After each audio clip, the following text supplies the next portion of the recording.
Oh,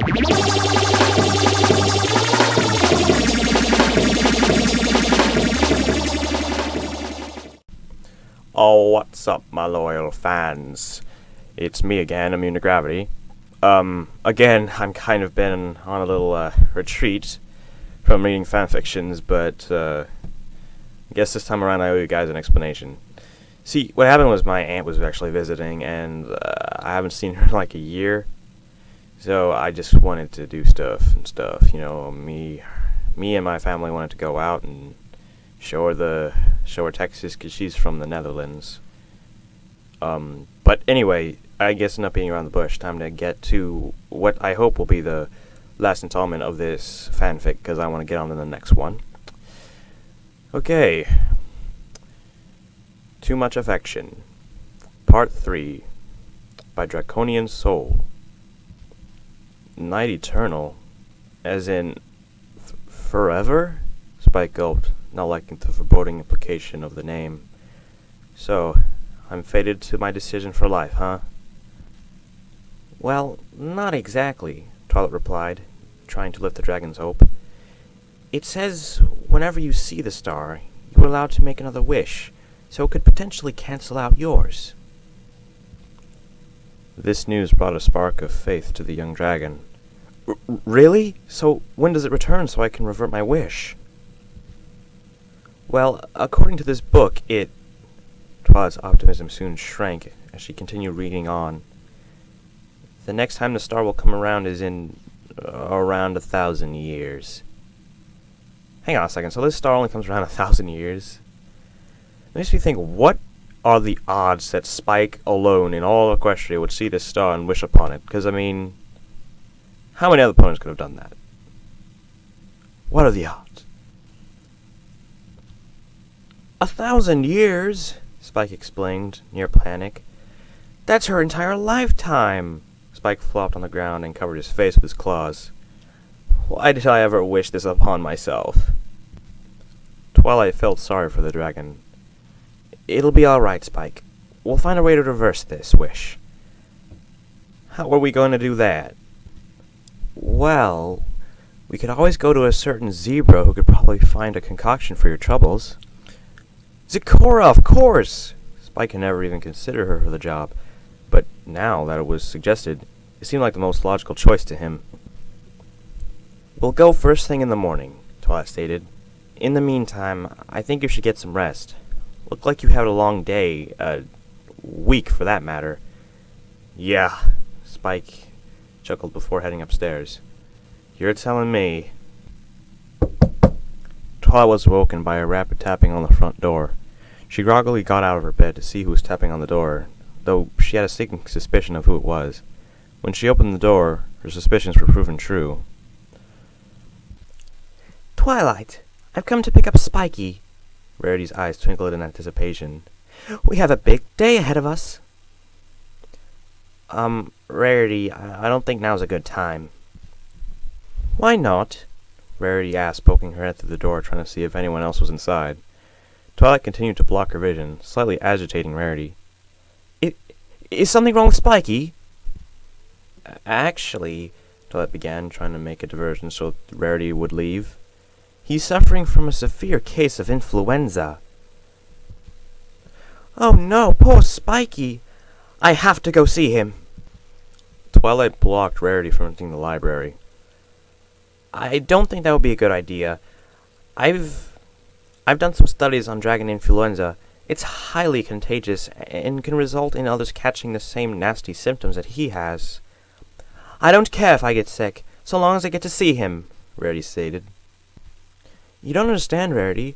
Dragons have, different immune systems than we do. If you were to come into contact with him, you might catch symptoms even worse than he has. Rarity was not swayed by these words. In fact, she was even more determined to enter the house. That's just something I'll have to deal with. Spiky needs me. One of the symptoms might be pale skin. Well, I could always work around that, Rarity said with hesitation. Now, why would she be afraid of pale skin? She has fur, and it's white. Okay. Twilight could tell that it was working. She just needed the extra push. Can you work around swollen tonsils, aging of the skin and hair loss? Lots and lots of hair loss? Rarity was biting her lower lip slightly, cringing at the thought of those symptoms being possible. Oh dear. I guess Spike wouldn't want me to go through such horrid ordeals. Maybe I should come back a little later. I think that would be best. Twilight nodded as Rarity began to turn around and walk off. Will you promise to tell me when it gets better? Rarity whimpered. I promise to tell you when he progresses. Twilight watched Rarity walk off with her head hung low. It was devastating to Twilight to lie to her like that, but she needed to find a way to solve the problem. She went up the staircase and shouted to Spike. Spike, I'm leaving now. I'll be back momentarily, hopefully with a solution. Spike replied in inaudible muffles. He was obviously still half asleep, and she just left it at that as she left the library, heading towards the Everfruit Forest. Twilight reached Zecora's hut, knocking on the door with her hooves. The zebra in question showed up to the door, opening it for her visitor. Ah, Twilight, what a pleasant surprise. What brings you here on this pleasant sunrise? Well, there's something going on with Rarity, and he wanted to know if you had a solution to this. Oh? Zecora's curiosity was piqued. Twilight explained the situation to her, hoping that she would have the answer she needed. Zecora sat down, pondering on the issue. What an unfortunate plight, to be cursed by such a star of the night. So you don't know any ways to reverse the effect? Twilight sighed, disappointed. I'm sorry, Twilight, but this is no cure. This is something Spike alone must endure. He gained the affection of the one he adores. Now he must live with it, forevermore. Does endure and forevermore even rhyme? I guess it does. Twilight sighed. It wasn't the answer she was looking for, but there was nothing she could do. Twilight was just going to have to break the news to Spike. She trotted back to the library to break the bad news to Spike. Spike, I'm sorry to say, but there's no solution. You'll just have to live with it. There was no answer. I know it's upsetting, but there's nothing I could do about it.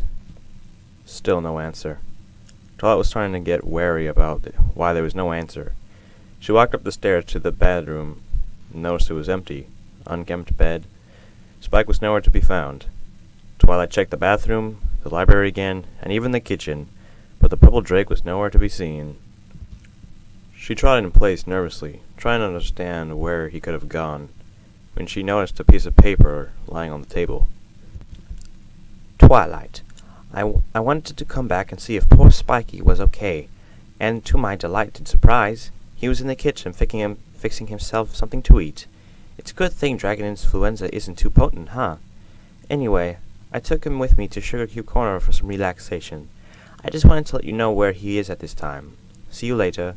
Your friend, Rarity. Well, at least that explained where Spike was dragged off to, but Twilight could already tell this was going to be a long lifetime for the poor dragon. Oh, Spiky, isn't this just wonderful? Rarity sighed dreamily, cradling the annoyed Spike in her arm. The view from here is just magnificent. Yeah, magnificent. Spike nonchalantly huffed. He could barely breathe with Rarity squeezing him like a plush toy. Oh, I can't wait to dress you up in that new outfit I made for you, Rarity gushed, squeezing Spike's cheeks. It'll make you look so cute. Spike's face grew more agitated by the second. This is humiliating. The two admired the clear view, or at the very least Rarity. Spike was more or less forced into it. They noticed one of their farm friends tugging a cart of apples. She turned to see the pair together, both amused and puzzled at the same time. Not to interrupt such a sweet moment, but might I ask why y'all up on each other like two lovesick dogs? Applejack asked with a raised eyebrow.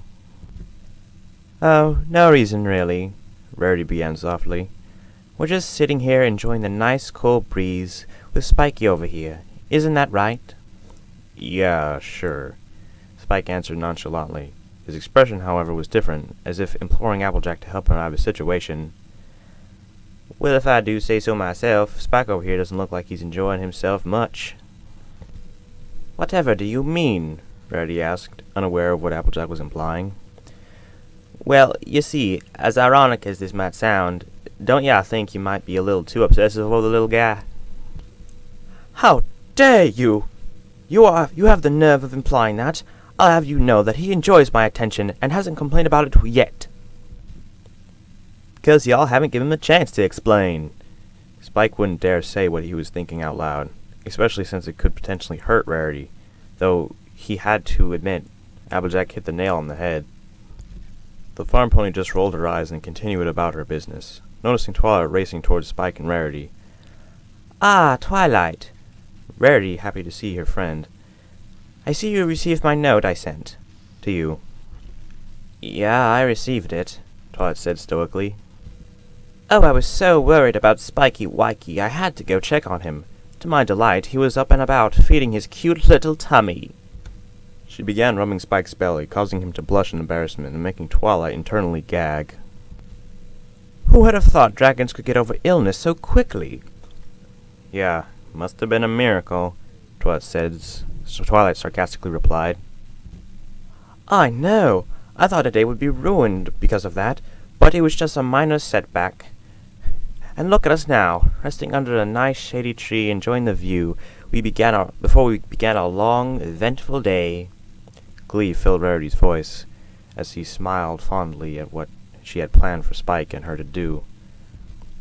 Speaking of which, me and Spike were about to go get prepped at the spa. He's going to look so dashing after we get done. Spike winced a little at Rarity's comment. He was at the end of his rope, and he needed to get away. Fast. Hey, before we do that, I need to talk with Twilight about something, Spike requested. All right, dearie. Go ahead. Rarity sat there, intensively waiting for him to speak. Spike was a little annoyed that Rarity didn't catch on. Rarity, I want to talk to her privately. This caused Rarity to frown a little. Really? But Rarity, I promise I'll come running back to you, Spike exclaimed with fake enthusiasm. With reluctance, Rarity let go of Spike and smiled weakly. Spike made a quick dash towards Twilight. We'll be back shortly, Rarity, Spike waved, pushing Twilight into an area away from Rarity. Spike made sure that they were a good distance away from the obsessed mare and began to speak to Twilight. So what did you find out about Zecora? Spike asked desperately. Is there any potion or magic spell that could reverse the situation? Twilight somberly shook her head. I'm afraid not, Spike. It appears that you'll just have to live with this. What? So I'm going to have to stay with it? So I'm going to have to live with this for the rest of her life? Twilight nodded. Oh, that's just great. Now I'm stuck with Rarity until one of us croaks. Well, you have no one to blame but yourself, Twilight lectured. You are the one who wished for this to happen. It's not really my fault. How could I have known that my wish would actually be granted? I still care for her, but this is just ridiculous. Spike. She never gives me my own personal space. Half the time I don't even have the energy to do anything because she's too busy sucking whatever life out of me I have left. Spike, I wouldn't... And on top of that, she doesn't know when the heck to leave me alone. I'll be eating a sack of sapphires and she'll be breathing down my neck. Spike kept trying to motion Spike to cease what he was saying. Yeah, I know you don't like me whining, but I just don't want to hang out with Rarity that much anymore. She's just being a little, grabby. And as much as I hate to say this, it's really getting annoying and old. It kind of makes me wish I never what? Never met me? Spike froze as he noticed the whimpering third voice behind him. He turned around to see a teary-eyed Rarity looking at him. Oh, you poor Rarity. Oh, Rarity, Spike clumsily stated, kicking out the ground. How much did you hear? I heard enough, she sobbed, whimpering, tears flowing down her face. So you really think I'm that much of a burden to you?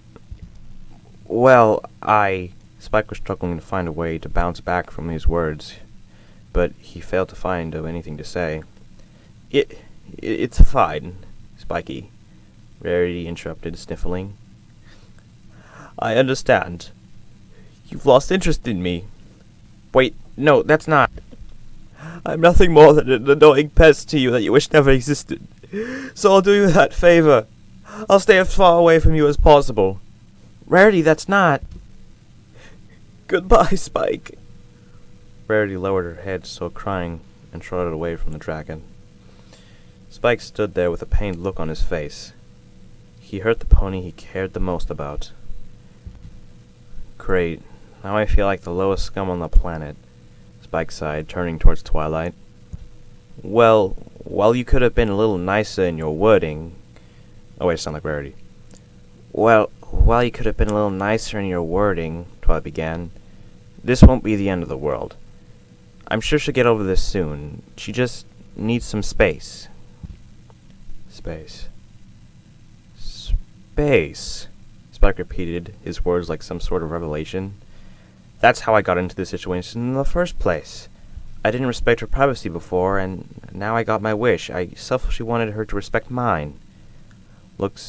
New looks of determination and resolve formed on Spike's face. Well, I'm done thinking about only myself.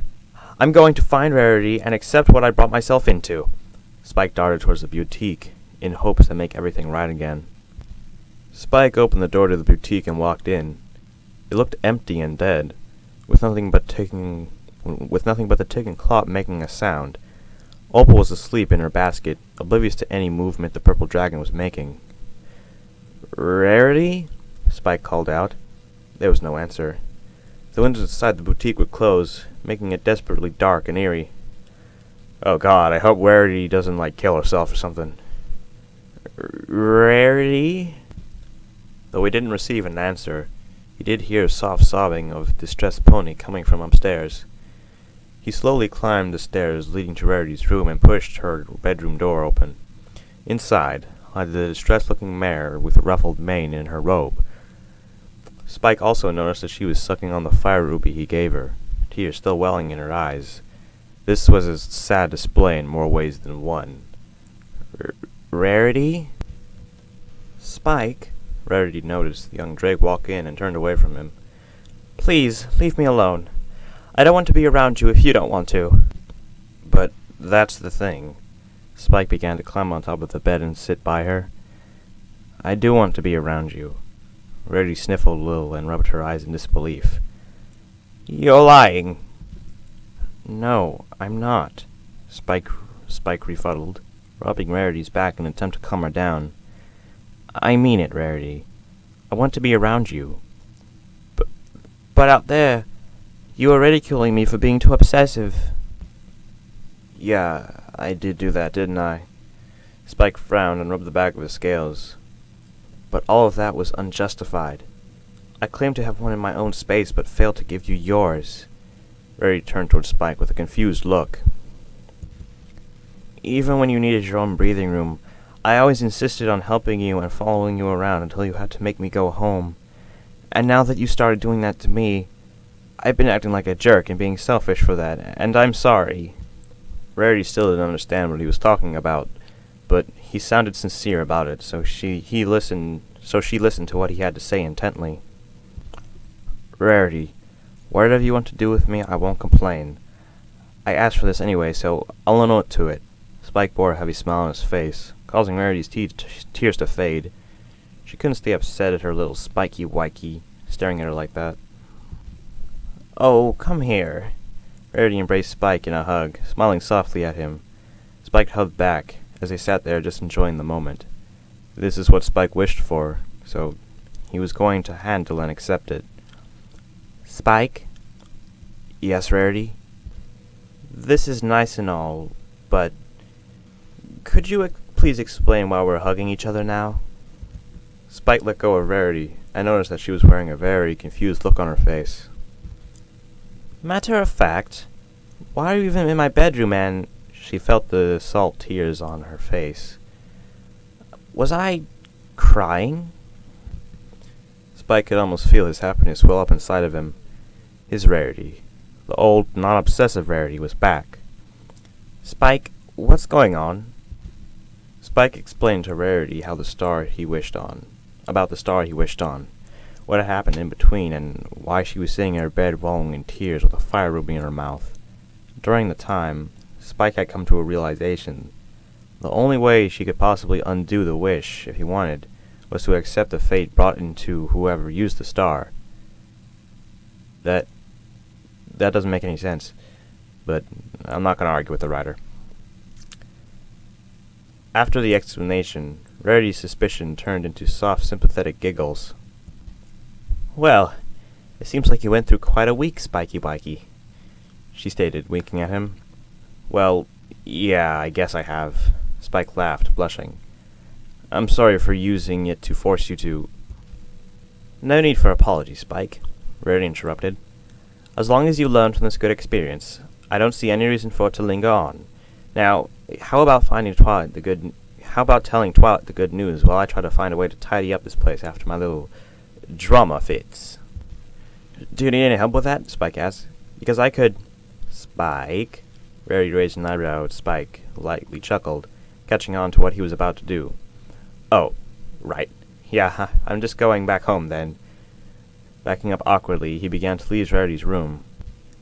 "But if you'd like, you can come back and visit me sometime this afternoon."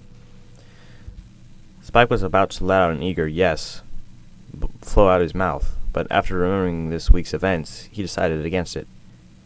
"You know, I think we can honestly use a day away from each other." "I bet," Rarity chuckled. "See you later, Spiky Wikey." "Yeah, see ya." Spike walked out of the room and made his way back to the library. While in the back of his mind, he wished that this moment could last forever. He was glad to have Rarity back to her normal self. If he never saw that star again, it would have been all too soon. Rarity picked up the saliva-coated fire ruby and stared at it briefly. A small smile formed on her face as she opened her drawer cabinet, displaying a picture gallery filled with her and Spike together. She placed the fire ruby in the center of the pictures, having it held in place by a hole drilled in the wood. Once she planted it in, she stood back and admired the memories of her and her little Spiky Wikey. "He really is a sweet little dragon." Author's note. Just a short one featuring the two because I thought it would be cute. I hope you all liked it. Shout out to Mandemon for making this fic more readable. And that was No Room to Admire, or Too Much Affection, because the name for some reason changed. I'm glad we got through that one. I think it was pretty good. I really liked the interactions between Spike and Obsessed Rarity, because, think about it, we all wanted to see that a little bit. Anyway, next time I'm going to be reading a fanfiction, an Adventure Time fanfiction called Defying Nature. I'll probably get around to it sometime next week, and I'll see you all until then.